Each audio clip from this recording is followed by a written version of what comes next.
Il est temps de passer à notre dernier candidat, le 14e. Il s'agit d'Anthony Gralac.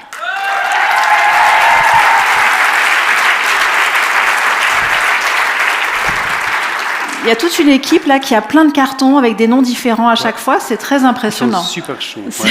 C'est super. Anthony Gralac, vous êtes donc de la faculté des sciences de la vie de l'EPFL. Exactement. Et vous avez une autre passion dans la vie, c'est le violoncelle. Oui, c'est ça. Qu'est-ce que vous nous joueriez là si vous aviez votre instrument? Dans quelle humeur musicale êtes-vous? Donc moi j'ai toujours joué des choses plutôt du baroque ou classique ou romantique.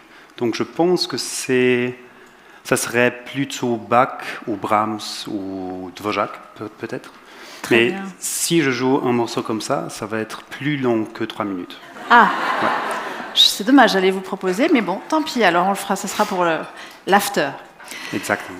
Vous avez donc ces 180 secondes pour nous parler de votre thèse, caractérisation des facteurs de transcription humains dans un contexte sensible à la méthylation et déchiffrage de leur rôle régulateur au niveau unicellulaire. Anthony Exactement. Gralac, c'est à vous, profitez-en. Merci beaucoup.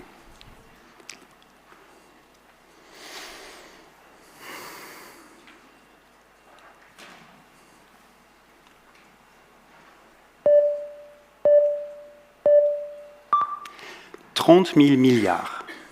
Ça, c'est le nombre de cellules dans votre corps. Et chacune de vos cellules contient exactement la même copie de votre ADN.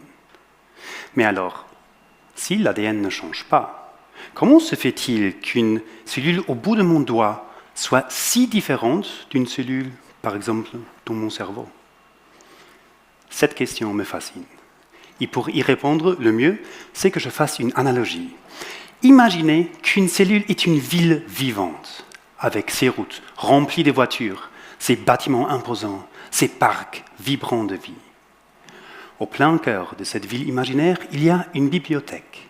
Une bibliothèque immense, remplie de millions de livres contenant toutes les instructions cruciales pour construire et faire fonctionner cette ville, mais en fait, n'importe quelle ville. En biologie, on appelle cette bibliothèque le noyau de la cellule et les livres l'ADN. Mais voilà ce qui est fascinant. Chaque ville possède exactement les mêmes livres dans leur bibliothèque. Ce qui change entre les villes, ce sont les bibliothécaires. Chaque bibliothécaire a ses lectures préférées. C'est lui ou elle qui choisit quel livre transmettre aux architectes et aux ingénieurs de la ville. Et ce sont finalement ces choix qui déterminent comment la ville est construite et comment elle fonctionne. Mais ce n'est pas tout. Dans une bibliothèque, les bibliothécaires travaillent souvent ensemble, mais pas toujours. Donc, pour vraiment comprendre une ville, il faut aussi comprendre comment ils interagissent. Dans la réalité, ces bibliothécaires sont des protéines qui interagissent avec l'ADN. Et aujourd'hui encore, on ne sait pas ce que beaucoup d'entre elles aiment lire.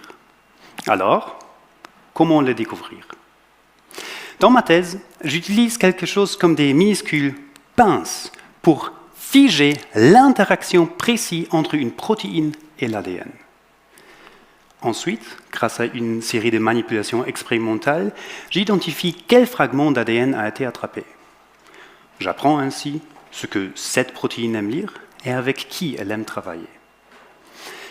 À terme, ces connaissances nous permettent de mieux comprendre comment les cellules fonctionnent, pourquoi elles cessent de fonctionner dans certaines maladies, ainsi que comment modifier les protéines présentes dans les cellules pour les combattre. Autrement dit, si nous revenons à notre bibliothèque, si votre ville est en crise, si tous dysfonctionnent, quels bibliothécaires faut-il virer et lesquels faut-il recruter pour la réparer? Merci beaucoup et une bonne soirée.